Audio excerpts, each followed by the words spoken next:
Ny jerentsika androany dia ny boky ny Joba. Boky ny Joba foana moa jerena hatramin'izay fa ny toko fahasivy no jerentsika, zay toko tsy hainao tsy hitanao tsy mbola hitanao, fa no jerentsika ao anatiny hoe marina ve io Andriamanitra io. Zay zany no zavatra ho jerentsika ao amin'ity boky ny Joba ity. Raha ny tena izy ny boky ny Joba zany dia nisoratana tamin'ny fotoana ny Genesisy, tao niaraka tamin'ry Abrahama, ry Isaka, ry Jakoba reny no nanoratana ny boky ny Joba.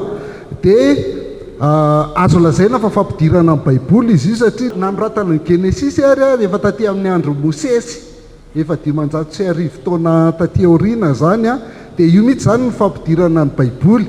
Dia ny boky rehetra hafa akoatran'ny boky rehetra ao Baiboly zany miainga amin'io daholo, miainga amin'ny boky ny Joba daholo raha ny tena izy.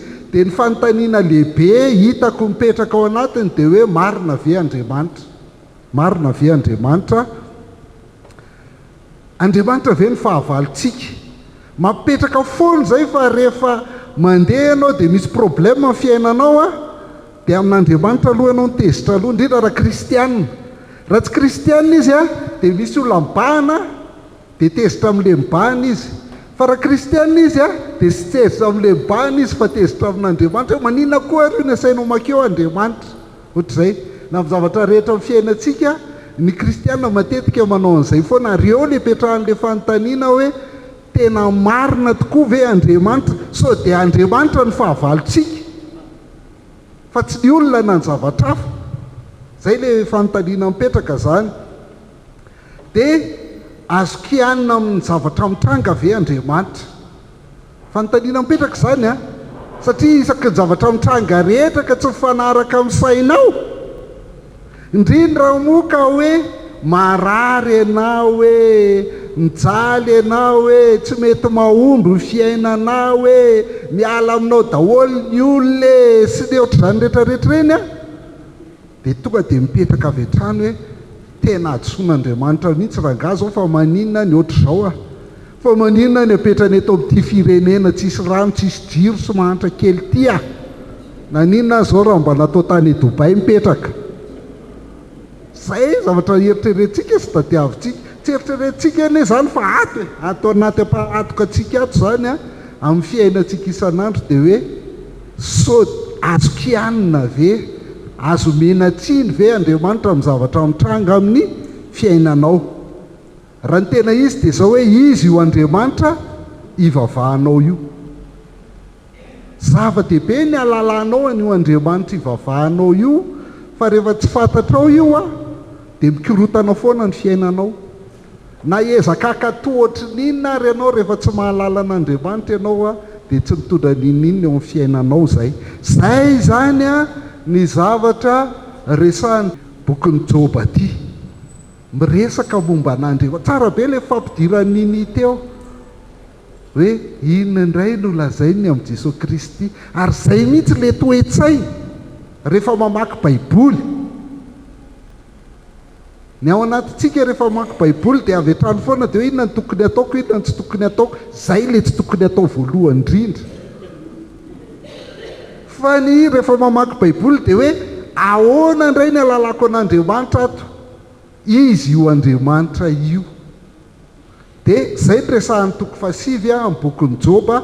Io ihany ny jerentsika, efa hitantsika ny tany aloha, hitantsika ny resaka Andriamanitra tamin'ny Satana, namelezan'ny Satana ny fananany Joba, ny zanaky Joba, ny aretina nazo ny Joba rehetrarehetra, ny nataony namany telo lahy, efa hitantsika daholo zay tao aloha.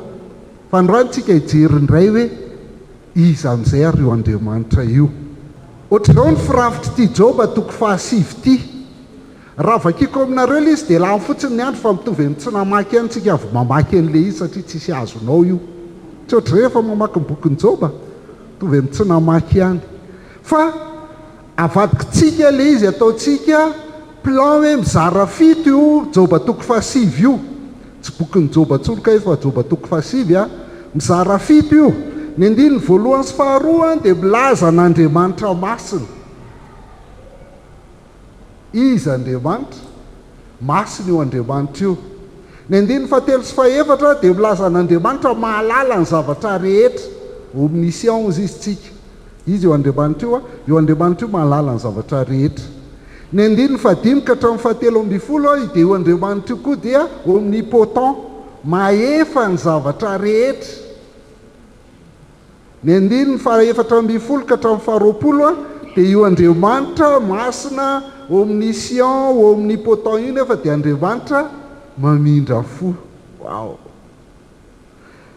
Dia tsy vita mamindra fo izy fa ny andiny faraka amby roapolo ka hatramin'ny fahafito amby roapolo dia milaza fa io Andriamanitra io dia Andriamanitra maro-po, patient. Ary ny andiny fahavalo amby roapolo ka hatramin'ny faraka amby telopolo dia Andriamanitra manavitra izy io. Andriamanitra manavitra manao expiation. Ary ny andiny faharoa amby telopolo ka hatramin'ny fahadimy amby telopolo dia Andriamanitra Mpanalalana izy io. Jereo tsara ny olona tsy mamaky baiboly na ny olona tsy mahay mamaky baiboly tsara no tsy mahalala sy tsy mahazo sy manakorotana ny baiboly, fa mirindra tsara io baiboly. Eritrereto zany fa le boky voalohany nisoratana voalohany indrindra ao anaty baiboly dia efa miresaka ny baiboly iray manontolo, satria izao mihitsy ilay Andriamanitra tsika hitantsika ao anaty baiboly iray manontolo ary indrindra tsara le izy. Mentsika sary kely aloha akaina ny masonareo. Io zany Joba sy le namany telolahy. Dia hiditra amin'izay tsika amin'ny andininy voalohany sy faharoa izay mijery en'Andriamanitra masina. Manino tsika mijery en'Andriamanitra masina zao lazay ny andiny voalohany sy faharoa hoe dia namaly Joba hoe fantatro tokoa fa izany no izy, aiza no hamarina ny zanak'olombelona eo anatrehan'Andriamanitra. Zay. Aiza no hamarina ny zanak'olombelona eo anatrehan'Andriamanitra. Tonga dia mpanota foana tsika satria tsy mahatratra an'ilay fahamasinan'Andriamanitra, dia tsy mety marina eo anatrehan'Andriamanitra mihitsy tsika. Dia i Joba zany maniry izy hoe hiady-hevitra amin'Andriamanitra hoe Andriamanitra, fa maninona ny ataonao an'izao? Fanontaniana fametratsika matetika izay. Fa maninona ny ataonao an'izao? Dia izy ihany avy eo ny tonga saina hoe tena tsy afaka mifandahatra amin'io Andriamanitra io ahe. Satria maninona? Ny fahotantsika no hevitra mampisaraka antsika amin'Andriamanitra ary ny helokontsika no manafina ny tavany amintsika ka dia tsy miaina izy. Andriamanitra masina io Andriamanitra io, ka raha vao tsy masina tahaka azy ianao tonga dia tsy afaka mifandray aminy mihitsy. Zay. Ny fahotana zany nanafina ny tavan'ny Joba eo anatrehan'Andriamanitra, tsy ahafahan'ny Joba mifandahatra amin'Andriamanitra na dia te hiady-hevitra ihany ary izy hoe reto namako reto dia miteny anahy fa noho izany nanotany na tonga anahy nanao natratra n'ity zavatra ity, fa tsy zany mihitsy Andriamanitra, fa tsy fantany mahazo azy. Tsika eny mahafantatra mahazo ny Joba, fa Joba tsy mahafantatra mahazo azy. Namany telolahy tsy mahafantatra mahazo azy, fa samy mametrapetraka eo izy hoe ianao nanota ranganina tonga an'io. Dia izy Joba hoe tsy za nanota ranganina tonga an'io aleo mihitsy Andriamanitra ny antanitsika fa tsy za mihitsy. Kanefa ny rehefa hanantona an'Andriamanitra izy dia izy tsy afaka masina loatra eo Andriamanitra io, dia tsy afaka manantona an'io. Aiza no hamarina ny zanak'olombelona eo anatrehan'Andriamanitra? Tsisy mamarina ny zanak'olombelona eo anatrehan'Andriamanitra satria masina loatra eo Andriamanitra io. Fa mahafinaritra indray nefa n'ilay fahamasinan'Andriamanitra io nefany mitarika antsika any amin'ny lalan'ny fahamasinana ihany koa. Mahafinaritra an'izy io, mitarika antsika any amin'ny lalan'ny fahamasinana dia hitantsika eo ilay fandeha an'ilay izy avy eo. Fa any amin'ny farany dia mifandahatra amin'Andriamanitra ihany, anaty firaingisosina ilay ihany i Joba. Ary ny fahamasinan'Andriamanitra io koa mahatsara anazy dia mamono ny filan'ny nofontsika. Fa ny olana foana mahatonga antsika miady amin'Andriamanitra, mahatonga n'Andriamanitra fahavalontsika dia tia nofontsika tia ny tiantsika hanjaka, tiantsika ho rôlina ny nofontsika. Dia rehefa tsy mifanaraka amin'ny nofontsika, tsy mifanaraka amin'ny saintsika ny zavatra rehetra dia tezitra amin'Andriamanitra tsika. Fa zao ilay Galatiana toko 5:7-20 hoe fa izay ao amin'ny Kristy Jesoa izy dia efa nanombo ny nofiny sy ny faniriany ary ny filany teo amin'ny azy fijalia. Zay ny asan'le fahamasinan'Andriamanitra zany a amin'ny lafiny anankiray. Zay ny tapany voalohany, miditra indray tsika ny faharoa fa ny toetrany manaraka dia Andriamanitra mahalala ny zavatra rehetra natsotsika hoe omniscience. Dao ny jerentsika ny 9 sy 4 amin'ny resaka an'izay hoe raha te hifandahatra aminy izy, zanak'olombelona zany resahany eo a, raha te hifandahatra amin'Andriamanitra ny zanak'olombelona dia tsy mahavaly teny azy na dia iray amin'ny arivo azy. Lalim-pahendrena izy, Andriamanitra lalim-pahendrena sady feno hery sy tanjaka, iza no mikiry anohatra azy ka tsy naninona. Zay mahay loatra ny lalim-pahendrena zany, tena hoe manampahaizana be. Ka raha hiadevitra aminy ianao na misy olona arivo areo miadevitra any, taditsika ny tantaran'i Stefanina, vakitsika tao amin'ny mana tamin'ny herinandro iny zany, fa i Stefanina niadevitra tamin'ny daholo ny jiosy, fa noho izy feno fanahy masina dia tsy naharesy azy. I Andriamanitra koa tena zay no lazainy hoe lalim-pahendrena izy sady feno hery sy tanjaka. Raha ohatra misy olona mifandahan-teny amin'Andriamanitra ozy izy a, dia tsy mahavaly teny azy na dia iray amin'ny arivo azy. Misy olona arivo areo zany ianao deba amin'Andriamanitra dia tsisy mahavaly anazy satria mahay loatra io Andriamanitra io. Ity a Joba toko 5 azafady, valin'ny fanakianany Bildadany Joba, fepangano Bildadany Joba. Taova kitsika kely le Joba toko 9 a, ny 9 ka hatramin'ny 7 ahitantsika ny vavan'ny Bildada. Dia hitatsika io ihany koa rehefa avy eo a, amin'ny vavan'ny Bildada io a, misy tena mba tianareo. Andino fa Joba toko 9 tsika zany zao a, mamaly an'io mantsy Joba. Ozy izy Bildada hoe Andriamanitra va madika amin'ny fitsarana na ny tsy va madika ny rariny, raha nanota taminy ny zanakao dia nampanidiavina azy ny fahadisoany. Io zany le izy maty daholo ny zanakao nanota taminy zany. Zay ny dikany. Fa raha ianao kosa nandroso mitady an'Andriamanitra ka mifona ampitsitoa, ary raha madio sy mahitsy ianao dia hifohy hamonjy anao tokoa izy, ary ampiadana indray ny fonenan'ny fahamarinanao. Jereo tsara, nafata zanakao dia ry zareo nanota tamin'ny tsitoa. Fa ianao koa nanota koa ianao, natonga anao mijaly be ohatran'io. Fa zao andana mifona io, ndana mifona amitsitoa ianao, tadiavo izy. Fa rehefa tadiavinao izy a, dia hamonjy anao izy, dia ampiadana indray ny fonenan'ny fahamarinanao. Teny Elifaza koa angely misy an'iny le andin-tsoratra masina titsika, ny titsika rehetra dia teny namany Joba daholy, izay tsy nakasitran'Andriamanitra. Teny Elifaza ny any amin'ny toko 7 le hoe mifankazara amitsitoa dia hiadana ianao, zany ny havinisoa aminao. 7 tsy marina amin'ny Joba iny. I Joba niny fankazatra tamin'nytsitoa foana e, tsy ny Joba nanota ngeny na tonga ny Joba narary ohatran'io e. Ary ny dika zany dia hoe rehefa mifankazatra amitsitoa ianao a, dia tsy marina zany hoe milamina be fiainanao, dia ho lasa mpanan-karena foana ianao, dia ho sitrana ianao, tsy harary mihitsy ianao. Tsy marina zany, tsy marina zany ten'Andriamanitra zany.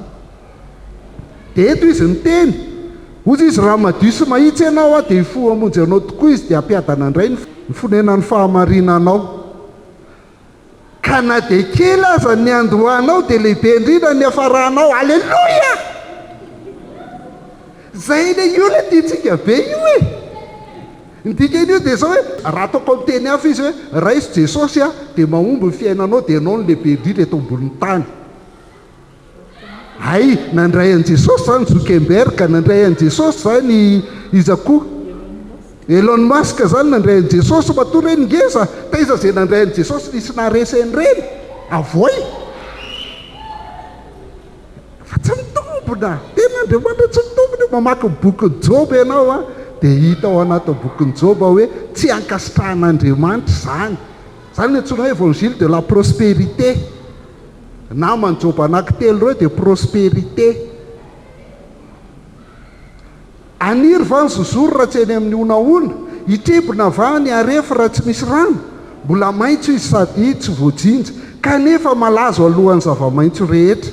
Toy izany ny lalan'izay rehetra manadino an'Andriamanitra ary ho levina amin'ny fanantenan'ny mpietsara velatsia. Zay ny tenin'ny Bildada. Hoe matoa ianao misy problème manadino an'Andriamanitra ianao. Tsika mahalala fa tsy marina izany. Tsy marina izany. Dia izay ny antony namaliany Joba hoe raha te hifandahatra amin'Andriamanitra ary aho izy na ny zanak'olombelona te hifandahatra amin'Andriamanitra dia tsy mahavaly teny ray aminy a.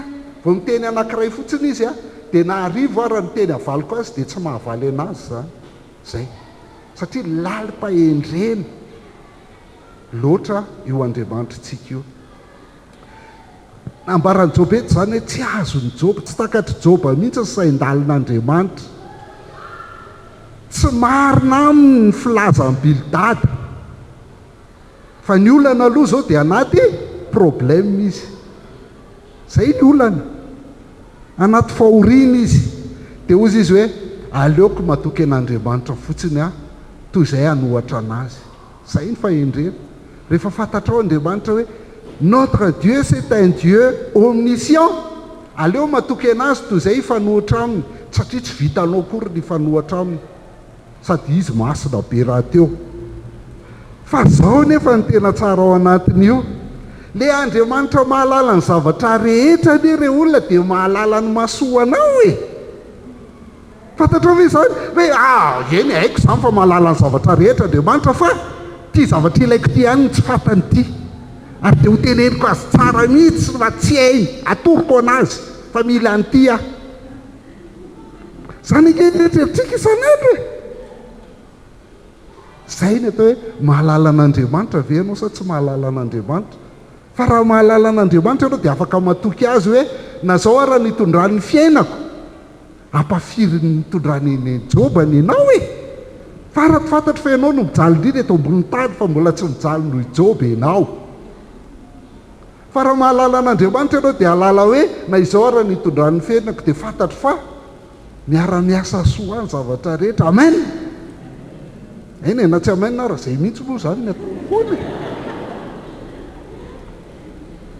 Io Andriamanitra io mahalala ny ampitsonao. Voaketsika dia efa tsy fantatsika, maneno tampoka eo ny telefona dia efa vadika ambony ambany ny fiainanao, aza misy ele izany. Ny voaketo dia efa tsy haitsika no mitranga, ny rapitso tsy haitsika no mitranga, fa Andriamanitra mahalala ny anio sy ny rapitso ary ny mandrakizay. Ary manina izy mahalala an'izany? Satria izy manao an'izany. Izy eny manao an'ilay izy le afantarany azy. Izy eny mandrindra fiainanao. Zay ny hirana iraintsika teo. Mora kely mira le hira fa adilo le izy hoe tompo mpandahatra endry, mpanao zao rehetra zao. Mizara sy tendry ataony dia manina ozy izy? Zany ve? So dia mbo tsy zany kosa e. So dia mbo hira fotsiny zany. Fa zay io Andriamanitra io, Andriamanitra mahefa ny zavatra rehetra. Manomboka amin'ny 15 zao. Mamindra tendrombohitra izy nefa tsy mahalala zany akory reny. Wow! Mamindra tendrombohitra izy nefa tsy mahalala zany akory izy. Mamadika azy amin'ny fahatezerana izy. Mampiororo ny tany ho afaka mitoerana izy, ka miozongozona ny andriny. Any ny ataon'Andriamanitra. Manome tenin'ny masoandro izy ka tsy miposakiny. Manisy tombo-kase manafina ny kitana izy. Izy rery ihany no mamelatra ny lanitra sy mandiny onjan-dranomasina. Manao ry kitana lehibe izy dia nibery grand ours zany. Grand ours. Ny telo refy ary ny kotikely miady loana. Mba amin'ireo kitana maro any atsimo. Manao zava-dehibe tsy takatry ny saina izy. Eny fahagagana tsy hita izy. Indro mandalo ahy izy a, nefa tsy hitako. Ary mielina izy nefa tsy fantatro. Wow! Azonao ve zavatra vakitsika io? Zay le Andriamanitra. Mbola mitoy a? 2:12. Indro mipoaka izy ka iza masaka anazy. Iza nilaza aminy hoe inona ny ataonao? Andriamanitra tsy mampitony ny fahatezerana. Ny mpanampy ny Rahaba aza dia mitanondrika eo ambaniny. io rehetrarehetra io raha ataoko amin'ny sary anankiray dia zao le ataon'Andriamanitra tia zany ny tanany a dia eo an-tanany daholo hatramin'ny kitany fa fantatrao ve ny fa ny kitana anankiray ny ka igeza lavitra noho ny planety noho ny planeta tany fa tsy ohatrany hoe inona moa zavatra kely mipitipitika kely mazavazava eny ambony reny akory ny atao hoe étincelle tsy izany planeta be ny kitana nefa reo kitana rehetrarehetra reo ataony ohatr'izao dia ny tany zany ataony ahoana dia nao ao anatin'io tany io zany ataony ahoana wow zany igny ilay Andriamanitrantsika ry zareo e mba mieritreritra n'izany ve ianao rehefa indrindra fa ao anaty problème fa zay Joba izy ao anaty olana mihitsy ny mieritreritra zany zany rangaly Andriamanitra masina le Andriamanitra mahalala ny zavatra rehetra le Andriamanitra maefa ny zavatra rehetra le Andriamanitra zay dia eo Joba zany tonga saina hoe tsy afaka hiady hevitra amin'le pare zao tontolo zao zany izy tsy afaka anao hoe aiza le misy an'iny tsy afaka hiteny aminy hoe inona ny ataonao inona koa ary ty ataonao ty Andriamanitra tsy afaka manao tsika manoteny izao foana matetika inona ndray ary ty ataon'Andriamanitra amiko ty fa tsy afaka manao an'izany tsika mampimebe tsika manao an'izany tsy afaka miady hevitra amin'Andriamanitra izy satria Andriamanitra io a tsy refesy mandidy amin'izay ataony zay tiany ihany io fa tsy zay tianao akory zay tiany ihany io ianao a ohatra ny tanymanga eo anatrehany dia zay anamboarany ianao ozy izy hoe ataoko sarina omby kely ty dia omby kely ianao ataoko sarina bonhomme de neige ty tanymanga avy eo bonhomme de neige ataoko vazy ty dia lasa vazy ianao ataoko po ty vazy ihany ny po fa miteny hafa fotsiny satria tsisy sarony tanymanga nga misy sarony po tanymanga zay ka tsisy olana lehibe tsy voavahan'Andriamanitra raha zany zavatra zany a raha vitany a dia ozy izy ianao vitan'Andriamanitra daholo ny zavatra rehetra fa mamany ty problemako ty ihany tsy vitany hafa koa zay fa io voavahany io matoa ianao mbola velona eto io dia efa nandalo problème ohatran'io problème iainanao androany io ianao tany amin'ny taona lasa tany fa io ianao io velona soma tsara eto tafavoaka an'le problème dia tamin'izany ianao vitan'Andriamanitra namoaka anazy fa amin'ity kosa ianao a tsy tafavoaka ntsony wow tsy zany ny Andriamanitrantsika tsy mbola mahalala n'Andriamanitra ianao raha ohatra ka zany ny eritreretanao an'Andriamanitra tsisy olana tsy voavahany zany satria tompo mpandahatra endra izy a mpanao zao rehetra zao zay mihitsy le hira teo nataontsika teo iny eo anatrehan'izay Andriamanitra masina mahay ny zavatra rehetra maefa ny zavatra rehetra zay a dia eo anatrehan'izay ny fisainantsika zany lay te hifandray amin'Andriamanitra te hanoro an'Andriamanitra hoe zao atao Andriamanitra fa tsy hainao io zany mahay an'io zao anaovana azy a hoe tsy tafavoakanao i Andriamanitra fa zao mamoaka azy a gravy anay zany e manao tsinitsinina an'Andriamanitra zany fa so le Andriamanitsika fa Andriamanitra maninona ozy itsika Andriamanitra mamindra fo wow milay rangaly Andriamanitra mamindra fo izy anindry fa 4 tsika zao maika fa iza dia tsy mahavaly azy na mafiteny fandarako aminy eo monko le izy ahoana ny avaliko an'Andriamanitra fa maninona ny ataony izao ny haiko Joba hoe tsy mahavita tsy mahavaly azy tsy mafiteny fandarako aminy fa na dia marina za dia tsy havaly akory na miteny hafa izy hoe na dia tsy manatsiny ary dia tsisy azoko atao aminy fa hifona amin'ilay mananady amiko no any heriko zay ihany ny azoko atao raha mba niantso ka namaly azy izy dia tsy nino fa ny hain'ny feoko izy tsy fantrakatsika be matetika ve zany vavaka ianao dia mivaly le vavaka dia nao ireny tsy mity c'est incroyable tsy mampita tadidinareo ny tantarany Petera tany Amponja dia mivavaka ho an'ny Petera mandritry ny alina ny fiangonana ivoahan'ny Petera dia misone ao ambaravarany Petera dia voaka ilay ankizy vavikely eo andalam-pivavahana ho amin'ny Petera dia ao Petera ao Petera aza mitete foana ianao fa Petera ary any-pontsy nefa izy mivavaka ho amin'ny fahafahan'ny Petera manao an'izany tsika ny mampime io Andriamanitra fa tsisy ataony afa-tsy meme foana izy tsy ako mahita jery fiainako izy dia hoe mampime koa faly dia mijery ilay zao ndray izy dia hoe mampime koa zao jery atsika rehetra izy dia me foana zay mampilay an'ilay Andriamanitra io raha nga Andriamanitra meme ny Andriamanitra fa tsy Andriamanitra ohatr'izany ndiny fa 17 sady tsy avelany akaina akory fa vokisan'ny zava-mangidy grave eny toko voalohany tsy vita akory ny eo mitantara izy hoe maty daholo ny ananao fa nisy zao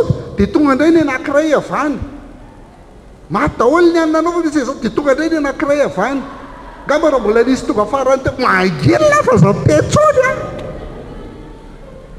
grave tsy avelany akaina akory fa vokisan'ny zava-mangidy ary raha mihery ny tanjaka dia izy zany ary raha fitsarana izy no ampiatso na dia marina za dia anameloka ihany ny vavako ary na dia tsy manatsiny za dia anao aho meloka ihany zay tsika eo anatrehan'ilay Andriamanitra masina zay tsika eo anatrehan'Andriamanitra masina so ianao mieritreritra fa io asan'Andriamanitra ataonao io mamarina anao eo anatrehan'Andriamanitra na ianao mahavita mankatoa an'Andriamanitra miezaka mafy mankatoa io mahatonga anao akasitrahan'Andriamanitra tsy tompoko fa na dia marina azy ianao dia meloka ihany amin'ny vavanao ary na dia tsy manatsiny azy ianao dia nanao zay meloka ihany raha afatsika miteny hafa zay teny zay dia zao mihitsy lazain'ny Joba amin'ny 5:15 ataoko amin'ny izy hoe fa na dia marina azany dia tsy hamaly akory fa hitalao kosa ny famindrapon'ny mpitsara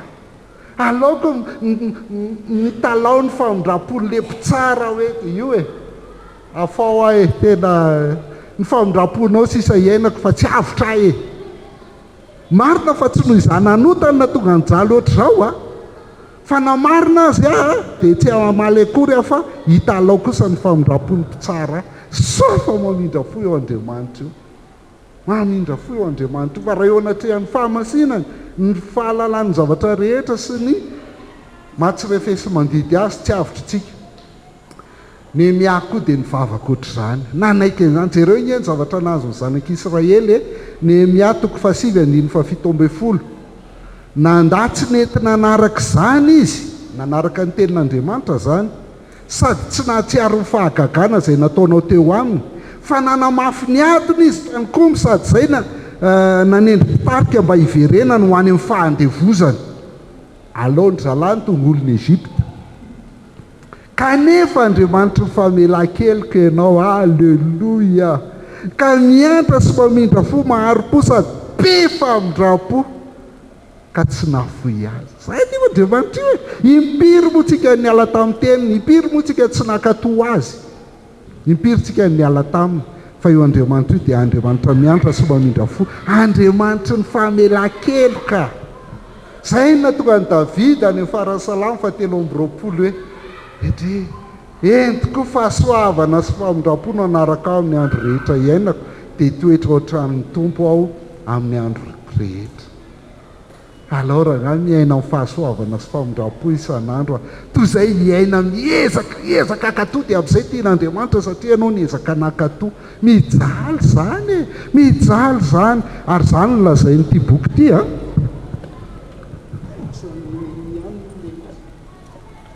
ina vokatry ny mahalala an'Andriamanitra fifaliana ry zareo vokatry ny mahalala raha atao amin'ny teny ray ity dia vokatry ny mahalala an'Andriamanitra fifaliana fa rehefa fantatra hoe Andriamanitra io dia mahavita mankatoa amin'ny fifaliana ianao fa tsy amin'ny ezaka be ary fiainako izany tsika tsy mitory tsy misy pirofo ankoatr'izay Andriamanitra koa dia Andriamanitra mamindra fo izy fa Andriamanitra maharo-po ihany koa izy c'est un Dieu patient c'est un Dieu patient ozy izy eny tsy manatsiny nefa tsy mampanina izay fiainana makalolo ihany sisiko tsy manatsiny Joba satria tsy noho ny fahotanina tonga azy ohatran'io nefa ozy izy hoe tsy mampaninina azy fiainana, makalolo ihany fisiko. Iray ihany zany ka hoy aho hoe na ny tsy manatsiny na ny meloka dia samy aringan'Andriamanitra. Raha tonga tampoka ny loza ka mahafaty ny tsy manatsiny dia iomezan'Andriamanitra fotsiny fahoriana manjoa azy ireo. Eto Joba déprimé tanteraka, tena ao anatina dépression tanteraka izy eto, tena état suicidaire mihitsy, makalolo ihany fisiko. Raha tonga tampoka ny loza ka mahafaty ny tsy manatsiny, mezan'Andriamanitra fotsiny ony ravy ny fahoriana manjoa azy ireo. Raha mbeo an-tanan'ny olon-dratsy ny tany ray dia tapenan'Andriamanitra masompo tsara, fa raha tsy izy nanao an'izany dia mba iza kosa ary nandeha faingana noho ny mpiazakazaka ny andro ka nandositra tsy nahita sambarana akory. Nisy osa malaky toy ny lakan-jozoro tahaka ny voromahery miantoraka amin'ny azany dia hoy anakapo hoe aoka ho adinoko ny fahoriako, atsahatro ny alahelo ka ho miramirana. Ay, ny olona malala an'Andriamanitra. Déprimé be izy teo fa faran'izy hoe aoka ho adinoko ny fahoriako, atsahatro ny alahelo ka ho miramirana. Raha fitiantsika iny andiny faraka amin'ny roapolo ka hatramin'ny fafito amby roapolo iny dia ohatr'izao hoe ny andiny faraka amin'ny roapolo ka hatramin'ny fahatelo amby roapolo zany ny tenenan'i Joba hoe mitovy ihany fitireten'Andriamanitra amin'ny marina sy ny meloka e. Ary marina zany izy mandatsaka ny ranorona ny tsara fanahy sy ny ratsy fanahy ary mamposaka amin'ny masoandro ny marina sy ny mpanota. Satria tsy mbola nahita mihitsy ianao hoe iny misy olona mandeha ohatr'izao dia misy olona anankiray maizina be manodidina azy, maizina be tsisy masoandro mihitsy, tonga dia tsy azo ny masoandro mihitsy ozy tena tonga dia iny ratsy fanahy iny tsy men'Andriamanitra masoandro e. No, mahazo masoandro daholo na ny tsara fanahy na ny ratsy fanahy. Ary rehefa avo ny orana na pino anao na tsy pino mipetraka eny be sarety dia feno rano foana ny tranonao, fa tsisy izany hoe avo ny orana dia miakatra ny rano eny be sarety dia ny tranonao rery mainy, tsisy eza mitovy. Ny andiny fahefatra amin'ny roapolo ozy izy ataon'Andriamanitra tsy mahita rary mihitsy mpitsara e. Ary raha mijery tokoa tsika amin'ny fitsarana amin'izao ohatrany tsy mahita rary mihitsy mpitsara fa izay manam-bola ihany ny hitandry zalahy zafady amin'izay mpitsara. Dia ozy izy Joba tena miteny hoe ataony tsinitsinina ny ainy, lasa tsinitsinina amin'ny Joba io ainy io satria ny déprime tanteraka izy. Dia io teny Joba io ilay andiny faharaka amin'ny roapolo ka hatramin'ny fafito amby roapolo io mivalian'Andriamanitra ny mitoko fahavalo amby telopolo ka hatramin'ny faharaka amby efapolo. Any Andriamanitra mamaly azy. Dia rehefa mamaly azy any Andriamanitra dia inona ny amaliny azy?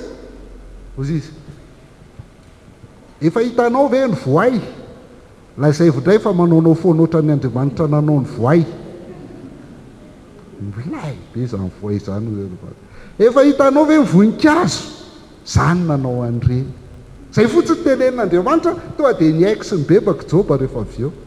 Kravy ty Andriamanitra ty zay valian'Andriamanitra any zay.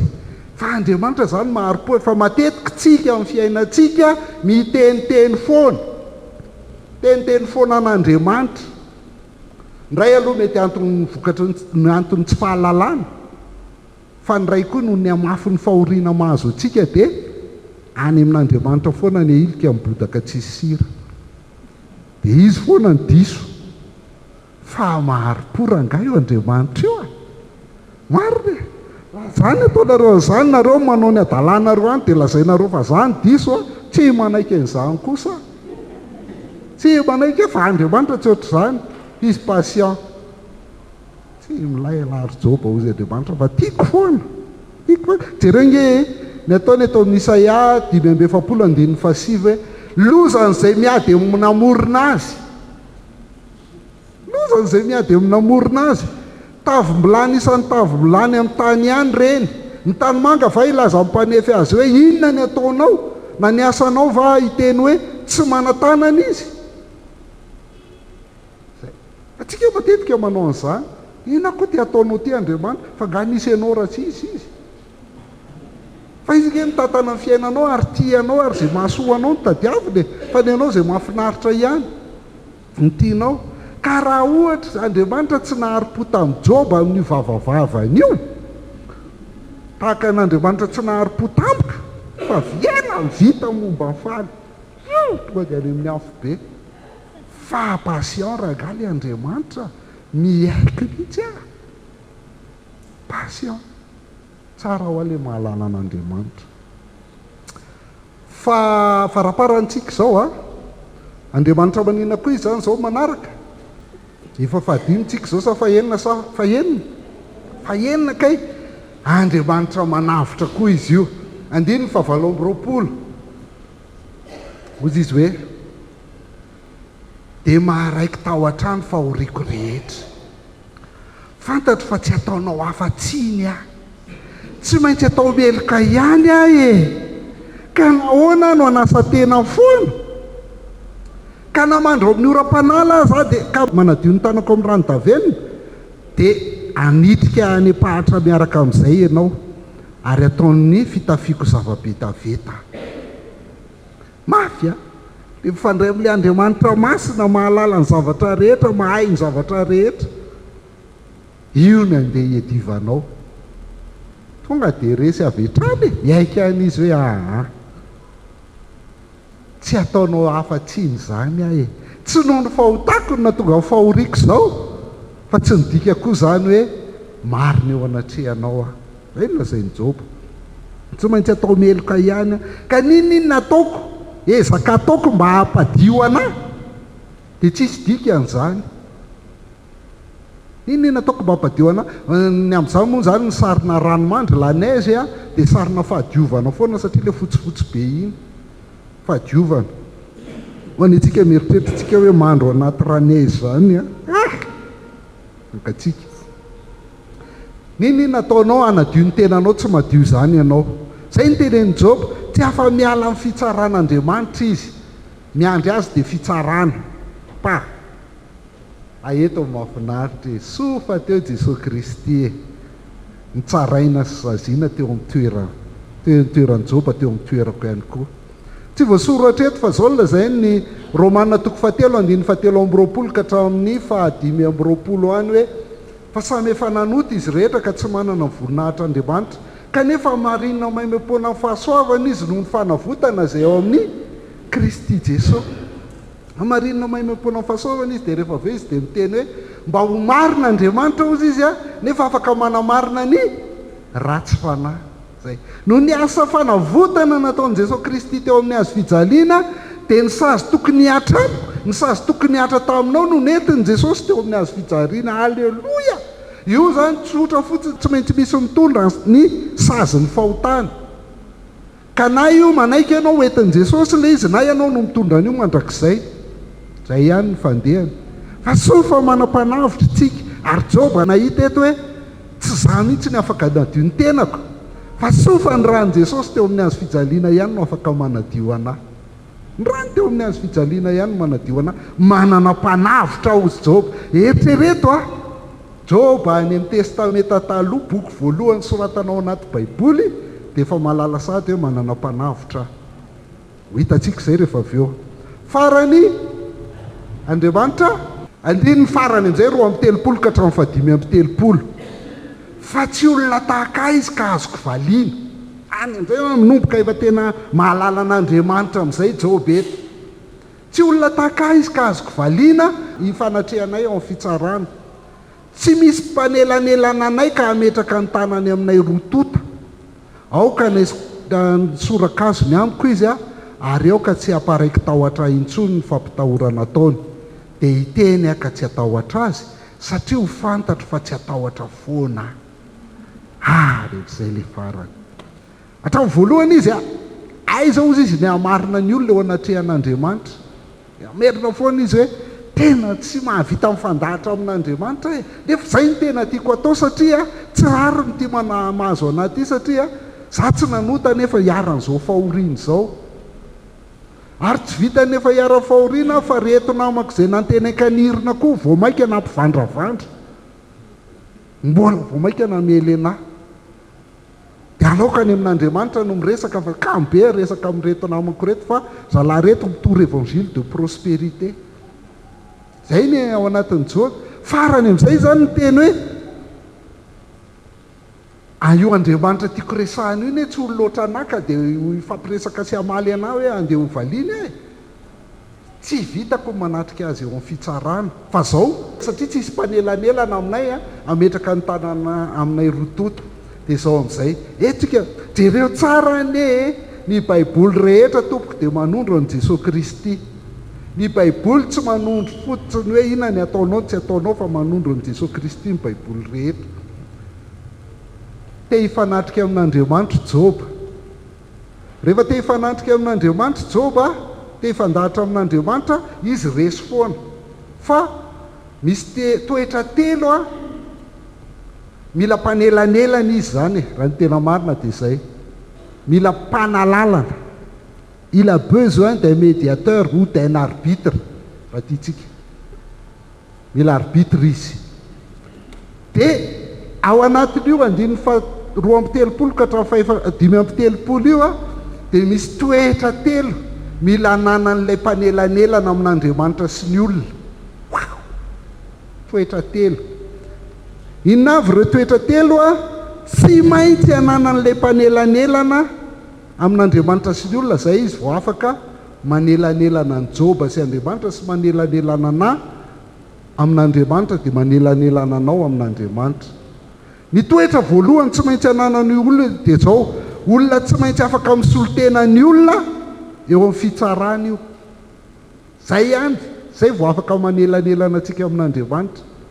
Afaka misolotena antsika eo amin'ny fitsarana 2:30 hoe fa tsy olona tahaka izy ka azoko valiana mba hifanatrehanay eo amin'ny fitsarana. Raha vao olona zany no mifanatrika amin'Andriamanitra eo amin'ny fitsarana dia tsy avitra.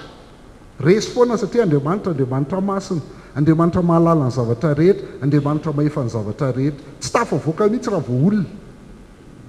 Fa tsy maintsy ty anankiray ty ihany no afaka hifanatrika amin'Andriamanitra eo amin'ny fitsarana dia afaka manelanelana amin'Andriamanitra.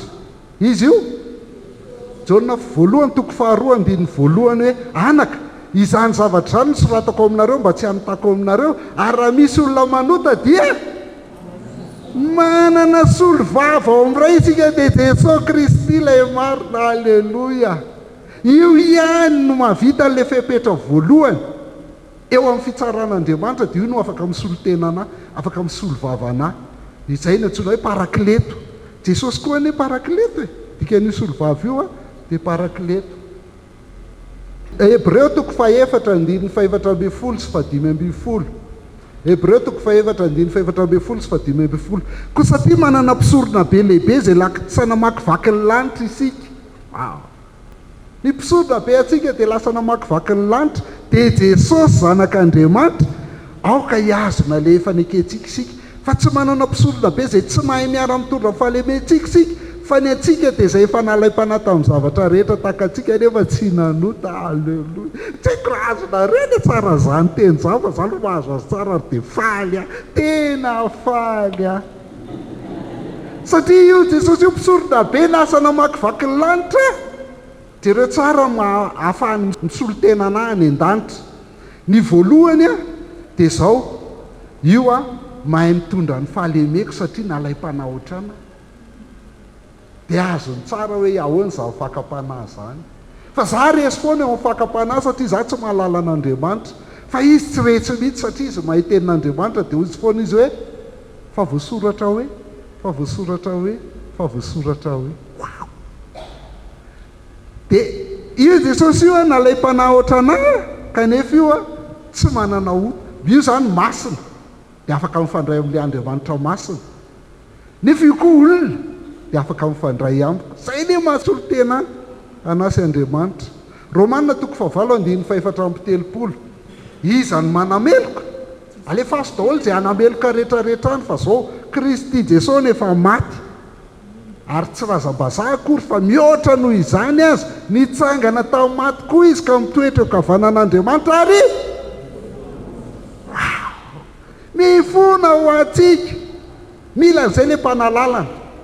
Solotenako afaka hifanatrika amin'Andriamanitra eo amin'ny fitsaran'Andriamanitra. Kristy rery ihany no afaka misolotena ny olona eo amin'ny fitsarana. Jesosy rery any nosoratana voalohany moa zao dia efa miteny an'izany. Faharoa, voalohany zany dia ozy isika hoe le mpanalalana dia tsy maintsy afaka misolotena ny olona eo amin'ny fitsarana. Faharoa, le mpanalalana koa dia tsy maintsy solotena sady eken'Andriamanitra no eken'ny olona. Ilay izy. Zay mahatonga hoe raha tsy manaiky an'i Jesosy tompo avavanao ianao ary minao fonao fa Andriamanitra efa nanangana azy tamaty, tsy voavonjy mihitsy ianao. Tsy maintsy manaiky an'i Jesosy ianao no fa izy ihany ny afaka misolotenanao anatrehan'ny fitsarana. Dia ekenao izy, fa Jesosy ihany koa no olombelona tokana ny eken'Andriamanitra. Tia ny zanako malalako izay sitrako, izy no henoy. Dia Jesosy zany sady eken'Andriamanitra ny eken'ny olona. Fa raha ohatra ianao zany mieritreritra hoe aleo ny razana no eritreretiko anelanelana, dia le razana tsy eken'Andriamanitra. Ekenao le izy fa tsy eken'Andriamanitra, dia tsy mety. Fa Jesosy ihany sady eken'Andriamanitra ny eken'ny olona. Zay andininy fahatelo amby telopolo hoe tsy misy mpanelanelana anay ka hametraka ny tanany aminay rotota. Le arbitra zany sady mametraka tanany eo amiko no mametraka ny tanany eo amin'Andriamanitra. Dia lasa mifandray izy misy Andriamanitra. Zay ane io e. Zay lazain'ny Paoly amin'ny Timoty voalohany toko 2:5 hoe fa iray ny Andriamanitra, iray ny mpanalalana amin'Andriamanitra sy ny olona dia Kristy Jesosy zay olona. Zao. Io. Notre seul mediateur c'est Jésus. Hitanao ve zany mamaky Joba toko 5 ianao dia aika miresaka Jesosy ka izy io. Nahakaga. Voalohany, tsy maintsy afaka misolotena ny olona le mpanalalana. Faharoa, tsy maintsy solotena eken'Andriamanitra sy eken'ny olona le mpanalalana. Ary fahatelo, tsy maintsy manana fahefana manaisitra ny fanamelohana ny ota le mpanalalana. Satria Andriamanitra masina le ifampiresahana eo. Andriamanitra masina le ifampiresahana eo. Ianao zany ifandray amin'Andriamanitra ianao. Ao anaty fahoriana ianao no mifandray amin'Andriamanitra. Dia mila mpanalalana ianao. Ataoko amin'ny teny hafa mila Jesosy ianao. Izy andiny 4:30 sy 5:30 hoe aoka naisitra ny tsorakazony amiko izy, ary aoka tsy hamparaiki tahotra intsony amin'ny fampitahorana ataony, dia hiteny aka tsy hatahotra azy, satria fantatro fa tsy hatahotra foana. Ny kapoka tokony ataon'Andriamanitra aminao dia efa nampiarina tao amin'ny Jesosy. Dia noho Jesosy dia manaisitra ny tsorakazony aminao sy amiko Andriamanitra. Alleluia. Ohatrany hoe saikita be mihitsy aho manao zany, tsy isy rarahinareo an'izany fa fifaliako zany. Dia raina ny tompony dikan'izany. Dia raina ny tompony dikan'izany. Eto zany Joba zany tena miteny hoe vahaolana Andriamanitra fa tsy manana vahaolana eo anatrehanao a. Izay Andriamanitra hoe za ihany vahaolana e. Hebreo 7:2-20 dia tahaka izany nanaovana ny Jesosy ho mpiantoka ny fanekena tsara lavitra. Fa natao maro ireny mpisory ireny satria tsy navela amin'ny fahafatesana aritra izy. Fa Jesosy kosa dia manana fisoronana tsy dimbiasana satria maharitra mandrakizay izy. Natany amin'ny Joba zany marina zany tamin'ny andron'ny Petera, fa mbola marina zany androany amiko. Manana fisoronana tsy dimbiasana izy satria maharitra mandrakizay. Koa amin'izany dia mahavonjy. Dora ngay rahantsika mamaky kosa ty raha tsara ty andiny 5:20 isa 2:3.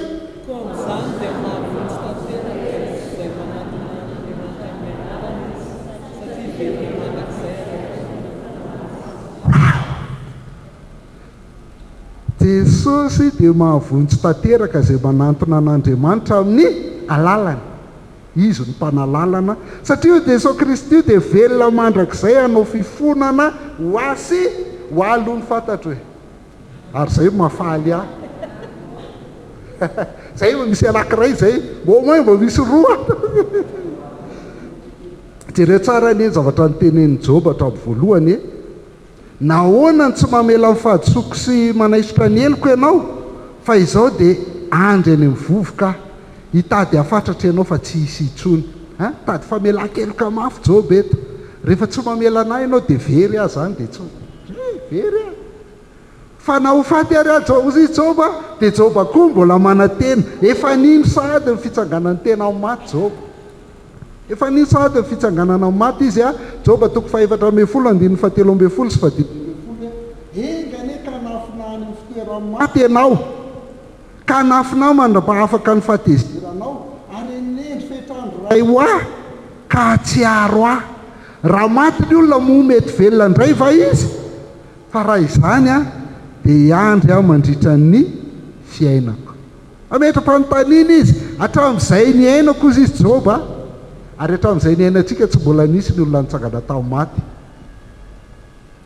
raha maty ny olona mo mety velona indray va izy fa ozy izy Joba avy hoe raha misy zany a dia iandry a mandritra ny fiainako satria misy zany tokana ihany nitsangana tamin'ny maty dia Jesoa Kristy Jesoa Kristy ihany no nitsangana tamin'ny maty ozy izy hoe raha maty ny olona moa mety ho velona indray va izy raha izany dia iandry a mandritra ny fitoam-panompoko mandrapatonga ny fanafahana dia iantso ianao ary amaly ianao ary mba alahelo ny asan'ny tananao ianao tanareo raha misy fitsanganana maty dia isy amin'izay fifandraisana eo amiko sy Andriamanitra satria velona mpanavitra velona mpanavitra Joba koa no miteny izany ho hitantsika eo izy rehefa avy eo raha misy fitsanganana maty raha misy olona anankiray hitsangana maty a dia verina amin'loany ny fifandraisantsika amin'Andriamanitra zay zavatra tia Joba teneniny eo verina amin'loany ny fifandraisantsika amin'Andriamanitra Joba toko 4:10 andininy 7:10 sy 20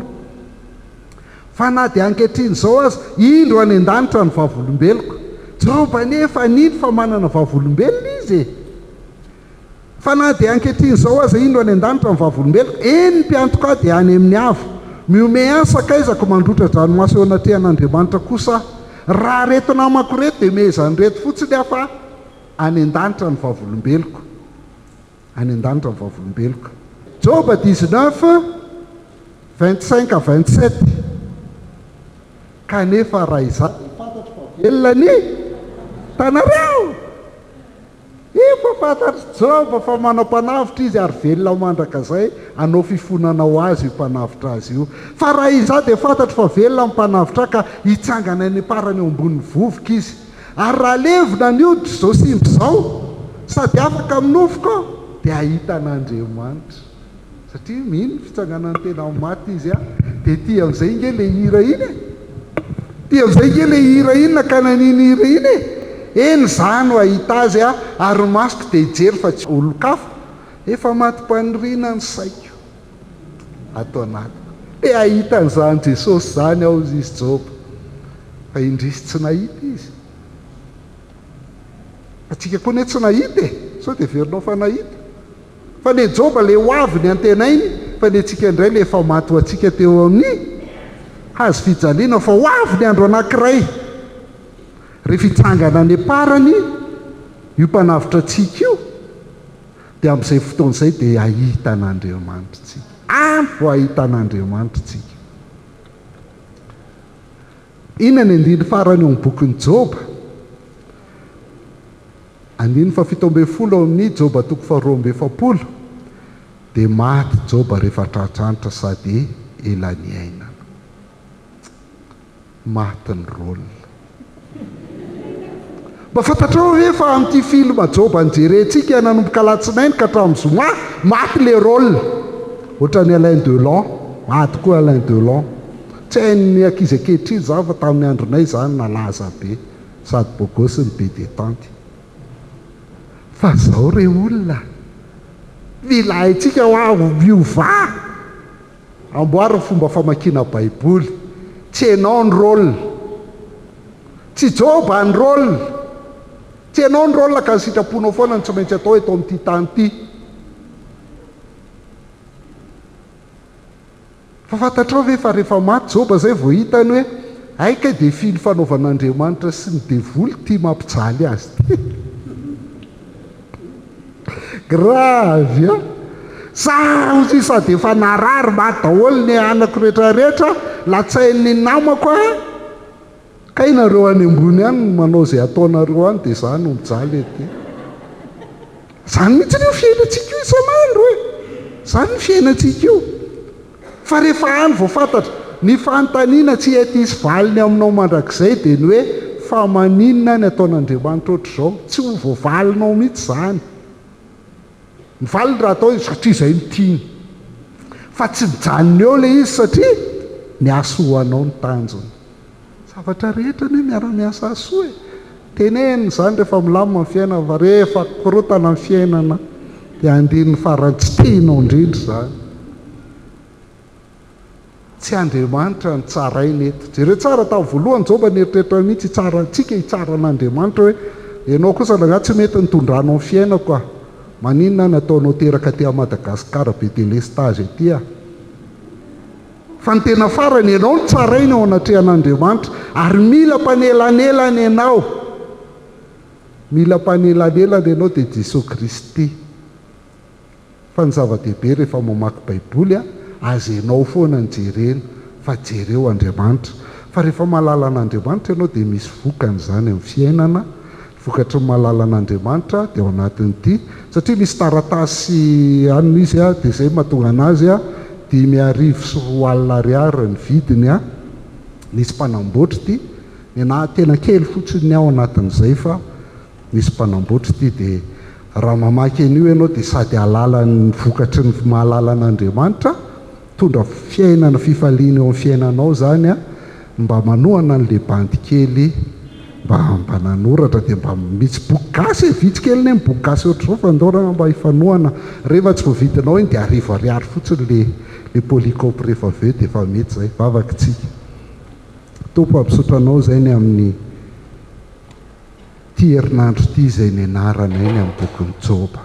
Tena endrika isan-karazany amin'ny Joba mihitsy ny hitanaina nomboka alatsinainy, talata, alarobia, alakamisy, zoma. Fa androany izay nahitanao Andriamanitra. Hoe ny Andriamanitra dia Andriamanitra masina, ny Andriamanitra dia Andriamanitra mahalala ny zavatra rehetra satria Andriamanitra mahefa ny zavatra rehetra. Fa na dia Andriamanitra ngeza be tahaka izany ary ny Andriamanitra dia Andriamanitra mamindra fo. Andriamanitra mahari-po aminay koa satria mbola ho ela ny alalana ianao e. Tena tsy mahalala anao izay ary miteniteny foana izay matetika fa soa fa mamindra fo sy mahari-po ianao a. Satria ianao Andriamanitra io ihany ilay Andriamanitra mpanavotra, maty ho anay teo amin'ny hazofijaliana, tondra ny fahotanay teo amin'ny hazofijaliana. Ary Andriamanitra mpanalalana anay a, mahatonga anay afaka mifandray Andriamanitra eo anatrehan'Andriamanitra satria sady eken'Andriamanitra ny ekenay olombelona dia Jesoa Kristy no menao anay izany. Tompo ampianaro izay ay amaky ny teninao dia tsy hijerenay fa hijerenao. Ampianaro izay halalanao dia ampianaro izay a anana vokatra amin'ny fahalalananao. Dia mba ho vavolombelonao eto amin'ity tany izay nametranao anay ity izay, ka na ohatry ny ahoana fahoriana iainanay, dia ampianaro izay tsy hiezaka hitady halala ny anton'izany, fa ampianaro izay atoky ianao hatrany satria fantatray fa tsisy tsy hainao atao dia hainao koa ny mamany olana io, fa tianao ifandray aminao fotsiny izay amin'ny alalan'i Kristy. Ny arivanay sy ny fiainanay rehetra kinao ampelantananao a, dia hitombo amin'ny fahalalananao izay amin'ny anaran'i Kristy nanaovanay izany vavaka izany misaotra Tompo. Amen.